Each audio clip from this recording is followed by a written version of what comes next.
Salut, c'est Zaba et commençons tout de suite, le plus grand explorateur de grottes. Personne ne s'attend vraiment à ce que son corps devienne une attraction touristique, mais apparemment cela arrive parfois. Mais tel fut le cas pour Floyd Collins, un audacieux explorateur de grottes qui connut une fin tragique en faisant ce qu'il aimait le plus. Le 30 janvier 1925, Collins, un spéléologue chevronné, cherchait une nouvelle entrée pour Mammoth Cave dans le Kentucky. Sa famille gérait la moins connue Crystal Cave, mais il voulait trouver quelque chose de plus grand pour attirer les touristes. Il espérait trouver ce qu'il cherchait dans Sand Cave, mais cela ne s'est pas passé ainsi. Alors qu'il l'explorait seul, un rocher tomba sur sa jambe, le piégeant dans un tunnel étroit. Et ce qui s'ensuivit fut l'un des plus grands engouements médiatiques de l'époque. La nouvelle se répandit très rapidement et bientôt des foules de curieux, de journalistes et de vendeurs se rassemblèrent sur le site, le transformant en une sorte de carnaval. Les journalistes couvrirent les efforts de sauvetage en cours, et l'un d'entre eux remporta même un prix Pulitzer pour ses interviews en direct avec Collins. Tragiquement, cependant, le tunnel s'effondra, rendant impossible tout accès à Collins. Ce n'est que le 17 février que les secouristes parvinrent enfin à atteindre Collins pour ne trouver que son corps sans vie. L'histoire prit une tournure encore plus étrange après sa mort. Il fallut 2 mois pour récupérer le corps de Collins, qui fut enterré sur le terrain de Crystal Cave. Mais en 1927, les nouveaux propriétaires de la grotte décidèrent de le déterrer, de placer son corps dans un cercueil à couvercle de verre et de l'exposer comme une attraction touristique. Oui, les visiteurs pouvaient littéralement observer le visage du plus grand explorateur de grottes jamais connu, comme le disait son épitaphe. Et ce n'est pas tout. Son corps fut brièvement volé en 1929, mais hormis ce petit incident, son corps resta exposé pendant près de 60 ans jusqu'en 1989. C'est à cette date que sa famille l'enterra enfin au cimetière de l'église baptiste de Mammoth Cave. À ce jour, l'héritage de Collins vit dans un musée dédié à sa vie, avec même des histoires de son fantôme venant en aide à d'autres explorateurs dans des grottes. Que ce soit dans la vie ou dans la mort, la connexion de Floyd Collins aux grottes est devenue légendaire. Les astronautes de Val Camonica. Des preuves d'astronautes antiques peuvent être retrouvées en Italie. Enfin, cela dépend des versions. Les gravures rupestres de Val Camonica figurent parmi les plus grandes expositions de pétroglyphes préhistoriques dans le monde entier, avec plus de 300 000 figures gravées sur 2000 rochers. Ce site est incroyable et abrite l'un des ensembles d'art rupestre anciens les plus remarquables jamais découverts. Ce site, qui est d'ailleurs le premier site italien classé au patrimoine mondial de l'UNESCO, a été créé par les Camuni, une ancienne civilisation indo-européenne qui vivait dans les Alpes centrales. Les pierres gravées furent documentées pour la toute première fois en 1909, lorsqu'elles furent découvertes par l'alpiniste Walter Lang. Cependant, les chercheurs ne se sont pas vraiment intéressés aux rochers avant les années 20, lorsque l'archéologue Giuseppe Bonafini a réalisé l'importance des gravures, déclenchant ainsi des recherches et des explorations supplémentaires dans la région. D'autres gravures furent découvertes sur les rochers environnants et dans les années 30, le site était bien plus connu et c'est à ce moment-là que les gens commencèrent à examiner de plus près ces gravures uniques. Certaines de ces gravures rupestres ont plus de 10 000 ans, mais ce n'est pas leur âge qui les rend si intéressantes, c'est plutôt leur imagerie assez mystérieuse. L'une des représentations les plus célèbres est celle connue sous le nom des astronautes. Datant de 8000 ans avant Jésus-Christ, les figures représentées dans cette œuvre semblent porter des casques brillants et tenir des outils semblables à des tridents. Et donc, logiquement, cela a amené beaucoup à spéculer sur la possibilité d'une visite d'astronautes anciens sur Terre. Mais on pourrait très bien écarter ces gravures comme n'étant rien de plus que le fruit de l'imagination d'un groupe de personnes créatives, si ce n'est pour un tout petit détail. Des œuvres très similaires ont été retrouvées ailleurs. Des similitudes ont été relevées entre les gravures camuniennes et les images de divinités d'Amérique du Sud, de Mésopotamie et d'Égypte. Mais alors, que se passe-t-il réellement ici ? Les anciens essayaient-ils de nous dire quelque chose ? L'une des scènes des gravures des astronautes semble montrer l'un de ces prétendus astronautes en dessous d'une étrange structure à 4 côtés qui ressemble un peu à une svastika. Une flèche pointe vers le bas depuis la structure, semblant indiquer un mouvement de descente. Ce symbole bizarre figure si proéminemment parmi les gravures rupestres des Camuni qu'il est désormais connu sous le nom de Rosa Camuna. Mais seriez-vous étonné si je vous disais que la Rosa Camuna n'est pas vraiment un symbole isolé chez les Camuni? Non, ce motif peut être trouvé dans l'art rupestre ancien partout dans le monde et a même été adopté comme symbole de la Lombardie en Italie. Malgré ces gravures fascinantes, on ne sait pas grand-chose d'autre sur le peuple camunien. Leur culture a été en très grande partie perdue lorsqu'ils furent conquis par les Romains et plus tard, leurs artefacts restants furent détruits lors de la propagation du christianisme. Mais fort heureusement, leur art rupestre a survécu, nous offrant un aperçu de l'histoire de ces mystérieux peuples tout en soulevant des questions sur ce qu'ils ont réellement vécu dans le passé. L'obélisque de l'espace. Que feriez-vous si un débris spatial s'écrasait dans votre jardin ou s'il frappait votre maison? Apparemment, cela pourrait devenir une vraie préoccupation dans un avenir très proche. Un objet qui a été surnommé par la presse par obélisque extraterrestre a atterri dans une région rurale d'Australie et a suscité énormément d'inquiétudes quant aux débris spatiaux tombant sur Terre. L'étrange artefact trouvé dans un champ de moutons près de Dalgety, en Nouvelle-Galles du Sud, Australie, s'est avéré être un débris provenant d'une capsule SpaceX Dragon. L'agence spatiale australienne a confirmé cela après que la capsule soit rentrée dans l'atmosphère terrestre le 9 juillet 2022.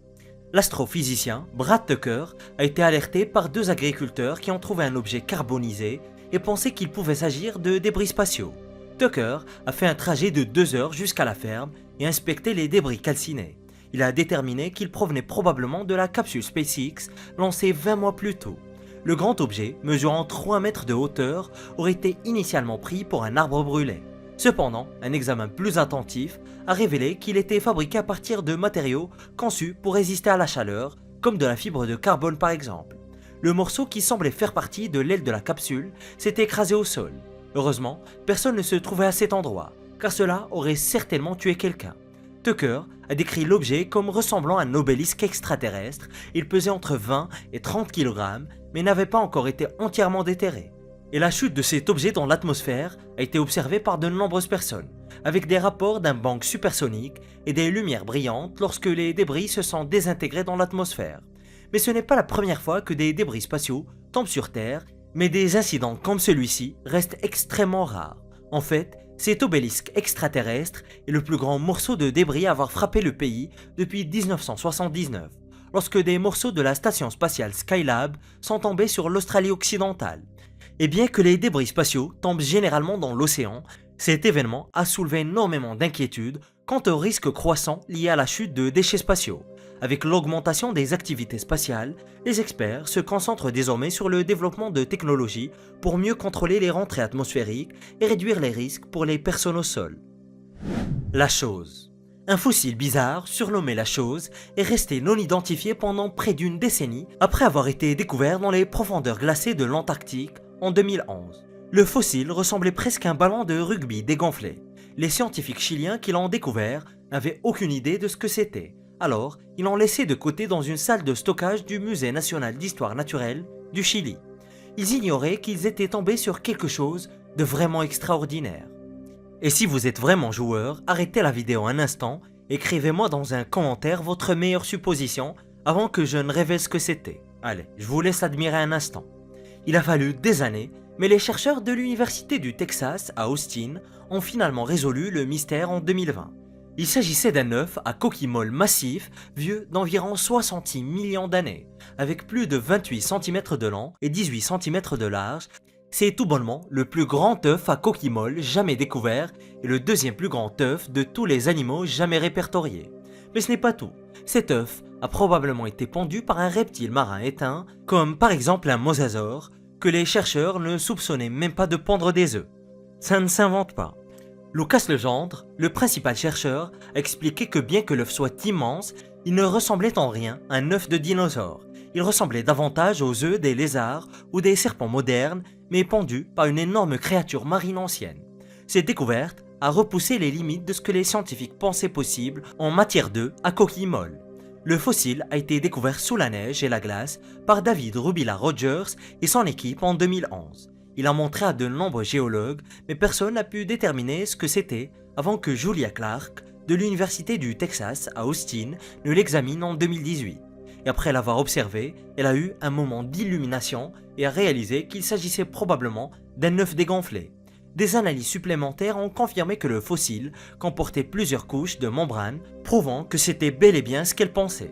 Legendre a également comparé la taille de l'œuf à celle de centaines de reptiles modernes, concluant que le reptile qu'il a pondu devait mesurer plus de 6 mètres de long, probablement un Mosasaurus ou un plésiosaure.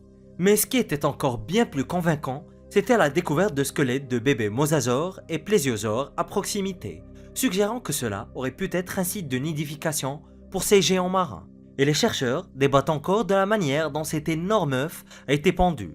Il aurait pu éclore dans l'eau, comme le font les serpents de mer modernes, ou bien le reptile aurait pu le pendre sur la plage à la manière des tortues de mer avec une manœuvre habile de sa queue. Quoi qu'il en soit, cette découverte a réécrit ce que les scientifiques savent sur les reptiles marins anciens, faisant de la entre guillemets chose l'une des trouvailles fossiles les plus fascinantes de l'histoire récente. Le crâne de loup-garou. Vous pourriez être un tout petit peu nerveux lors de la prochaine pleine lune après avoir entendu cette histoire. Dans un petit village en Macédoine, un fermier a fait une découverte digne d'un film d'horreur. En labourant un champ en 2014, Traic Draganov a déterré une boîte enchaînée et vous ne devinerez jamais ce qu'il a trouvé à l'intérieur. À l'intérieur se trouvait un crâne qui ressemblait étrangement à celui d'un loup-garou. Le crâne ressemblait à celui d'un loup, mais il était agrandi et plus humain, un trait généralement observé chez les primates. Cette découverte étrange a fait parler tout le monde, se demandant s'il avait vraiment trouvé le crâne d'une créature mythologique. L'historien Philippe Ganev, qui se trouvait dans la région pour faire des recherches pour un livre sur les guerres balkaniques, a entendu parler de la découverte et a rencontré Traic. Il a pris des photos du crâne bizarre et les a partagées avec des experts en faune. Leur conclusion, il s'agissait probablement d'un animal atteint de la maladie de Paget, une condition qui fait grossir le crâne et qui lui donne un aspect plus ou moins humain. Cependant, cela n'a pas vraiment empêché les villageois de tirer des conclusions plus surnaturelles. Les loups-garous, ou verkolak, dans les mythes locaux, font partie du folklore balkanique depuis des siècles. Selon les légendes, les gens pouvaient devenir des loups-garous s'ils étaient nés avec certains traits, comme être nés avec des poils ou s'ils avaient commis un péché grave. La seule façon de se débarrasser d'un loup-garou était un exorcisme, une décapitation et la crémation du corps. C'était assez radical. Et bien sûr, tout cela devait se faire un samedi, jour où les loups-garous étaient censés se reposer dans leur tanière ou leur tombe. De nombreux villageois ont été troublés par la découverte de Traic, craignant qu'il n'ait libéré l'esprit du loup-garou. Mais Traic n'était pas inquiet. En fait, il était fier de sa trouvaille et aimait montrer le crâne à tous ceux qui voulaient bien le voir. Il savait que ses voisins étaient contrariés car ils croyaient que déranger la tombe du loup-garou pourrait le maudire et faire de lui un loup-garou à son tour.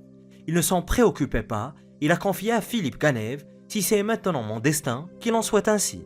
Mais cela fait maintenant 10 ans et il n'y a eu aucune mise à jour concernant Traic ou son crâne de loup-garou. Peut-être qu'il s'est véritablement transformé en loup-garou. Ou plus logiquement, qu'il poursuit sa vie. L'homme météorite. Saviez-vous que les nazis étaient constamment à la recherche d'artefacts étranges et surnaturels? C'est vrai, ils en ont trouvé un lors d'une expédition dans les années 30 quand ils ont récupéré une statue ancienne taillée dans une météorite. La statue, vieille de 1000 ans, connue sous le nom de l'homme de fer, a été initialement découverte au Tibet par le scientifique allemand Ernest Schaffer.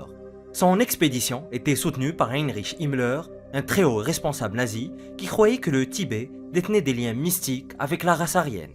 La statue a été ramenée en Allemagne où elle est restée cachée dans une collection privée jusqu'à ce qu'elle refasse surface en 2007. Mesurant seulement 23 cm de hauteur et pesant 10 kg quand même, la statue arbore une croix gammée sur son ventre, un symbole que les nazis ont pratiquement volé. Mais ce qui rend la statue vraiment remarquable, c'est le matériau dans lequel elle est sculptée. Lorsque le nouveau propriétaire de l'artefact, le Dr Elmar Buchner de l'université de Stuttgart l'a fait analyser, il s'est rapidement rendu compte que ce n'était pas une pierre ordinaire. Elle avait été taillée dans une météorite. Plus précisément, elle a été sculptée dans un type unique de météorite, connu sous le nom d'ataxite, qui contient une forte proportion de nickel et de cobalt. Et pour ceux qui ne le savent pas, les ataxites sont incroyablement rares, représentant moins de 0,1% de toutes les météorites sur Terre. La statue a très probablement été sculptée à partir d'un fragment de la météorite Chinga qui s'est écrasée il y a environ 15 000 ans en Sibérie et en Mongolie. Les experts estiment qu'elle a été créée il y a environ 1000 ans, peut-être par la culture pré-bouddhiste de Bonn. Et bien que ce ne soit pas vraiment très clair, certains chercheurs pensent que la statue pourrait représenter le dieu de la guerre, Vaisravana. Les nazis, cependant, n'avaient aucune idée que la statue était faite d'une substance aussi rare. Ils pensaient simplement qu'elle était étrange. Alors, ils l'ont gardée pour eux, d'autant plus qu'ils avaient une obsession pour les artefacts anciens. La statue de l'homme de fer est donc une preuve de plus que les cultures anciennes valorisaient les matériaux célestes. La sorcière de Saratoga. Dans le Northamptonshire, en Angleterre, des ouvriers toujours ont découvert une bouteille de sorcière dans une vieille cheminée. Et ce qui rend cette bouteille de sorcière si passionnante, c'est qu'elle a été justement retrouvée dans le lieu de naissance de l'une des sorcières les plus notoires d'Amérique. Une bouteille de sorcière, si vous n'en avez jamais entendu parler auparavant, était utilisée pour éloigner les sorcières des maisons et des entreprises. Elle était généralement fourrée dans une cheminée ou enterrée sous le plancher pour empêcher les sorcières de semer le chaos. Cette bouteille de sorcière particulière a été découverte dans une maison privée du village de Watford, en Angleterre. Le bâtiment a une histoire longue et riche, et il était autrefois un vieux pub, bien qu'il soit actuellement en rénovation pour devenir plus moderne. Et alors que la cheminée d'origine était détruite, une bouteille de verre en forme de torpille a été récupérée. Le verre était daté du 19e siècle et à l'intérieur se trouvaient des hameçons de pêche, un liquide trouble et des dents humaines. Le propriétaire de la maison, et donc le propriétaire de la bouteille de sorcière, a choisi de rester anonyme. Ils ne veulent pas que les gens sachent que leur maison contenait de telles choses effrayantes, mais ils voulaient que la bouteille soit donnée à la communauté académique. Des chercheurs du musée d'archéologie de Londres ont reçu l'artefact et ont confirmé qu'il s'agit bien d'une bouteille de sorcière. Elle a probablement été utilisée pour rompre un sort jeté par une sorcière locale ou pour en piéger une. Du XVIIe au XXe siècle quasiment, les gens remplissaient des bouteilles d'objets qu'ils croyaient avoir une puissance magique, tels que des épingles, des hameçons ou des crochets, et presque toujours de l'urine humaine. Et selon le folklore anglais, les sorcières étaient attirées par l'urine. Va savoir pourquoi. Et l'idée derrière la bouteille était d'attirer une sorcière dans le verre avec l'urine, puis de la piéger sur les crochets ou les épingles ou les hameçons à l'intérieur. Mais les sorcières et ces croyances étaient-elles vraiment si répandues que les gens inventaient vraiment des pièges défensifs pour les contrer? C'est une question à laquelle personne ne peut réellement répondre. Les croyances existaient bel et bien, mais leur prévalence au sein de la société reste à déterminer. Mais ce que je peux vous dire, c'est que le vieux pub où la bouteille de sorcière a été trouvée s'est avéré être le lieu de naissance d'une certaine Angeline Tubbs, alias la sorcière de Saratoga, tristement célèbre aux États-Unis. Le propriétaire a peut-être souhaité rester anonyme, mais l'information est tout de même sortie. Angeline est née dans ce même bâtiment en 1761. Elle a émigré ensuite vers les États-Unis et est devenue célèbre en tant que diseuse de bonne aventure. Mais on l'a soupçonnée aussi de pratiquer la magie noire. On dit même que son âme hante toujours son ancien quartier dans l'État de New York. Et on ne sait pas si la bouteille de sorcière avait quelque chose à voir avec Angeline. Les experts pensent qu'elle a été fabriquée soit 110 ans après sa naissance. Peut-être que les propriétaires du pub essayaient de se débarrasser de son mal persistant. Merci pour les parasites. Vous savez ce que je n'ai jamais entendu quelqu'un dire auparavant? Merci pour les parasites. Mais c'est exactement ce que des archéologues disaient en Sicile en 2020. 3 ans auparavant, ils avaient déterré ce qui semblait être un simple pot en céramique vieux de 1500 ans, provenant d'une villa romaine. Et au départ, ils pensaient qu'il avait été utilisé pour stocker des choses. Mais il s'est avéré que ce pot orange n'était pas utilisé pour stocker du grain ou de l'eau, mais en réalité, c'était un ancien pot de chambre. Et l'indice clé pour comprendre cela, des œufs de parasites. Les scientifiques ont analysé une croûte calcifiée trouvée à l'intérieur du pot et ont découvert des œufs de trichocéphale, communément trouvés dans des excréments humains. Cet indice, à la fois dégoûtant et fascinant, a conduit les chercheurs à réaliser qu'il ne s'agissait pas d'un simple pot de stockage, mais bien d'une ancienne toilette portative. Avant ces découvertes, les archéologues avaient trouvé des pots coniques similaires sur des sites romains et soupçonné qu'ils pouvaient être des pots de chambre, d'autant plus que beaucoup étaient découverts près de latrines. Mais personne n'avait de preuves concrètes jusqu'à présent. Le pot a été trouvé en fragments, mais ensuite été rassemblé. Il mesure environ 32 cm de hauteur et un rebord d'environ 34 cm de large. Les chercheurs pensent que les Romains plaçaient probablement ce pot sous une chaise en bois ou en osier avec un trou, créant ainsi des toilettes de fortune assez pratiques. Le pot a été trouvé à l'extérieur des thermes de la villa, ce qui semble indiquer que les visiteurs l'utilisaient quand, vous savez, l'envie se faisait sentir, surtout que les bains n'étaient pas équipés de latrines. La villa elle-même date d'environ 380 dans notre ère et a été ensuite endommagée par un tremblement de terre. Bien que des tentatives aient été faites pour la réparer, la zone a finalement été abandonnée et le pot a été enterré. Mais ce qui reste vraiment intéressant, c'est que c'est la première fois que des chercheurs identifient des œufs de parasites dans un pot en céramique romain en utilisant une technique astucieuse. La croûte du pot a été dissoute dans un bain d'acide et les œufs ont été révélés sous un microscope. Cette méthode a montré à quel point ils étaient bien conservés après des siècles. Et ces sculptures très étranges, découvertes dans des positions assez bizarres, sont les plus anciennes jamais découvertes par l'homme. Découvre-les en cliquant sur cette vidéo.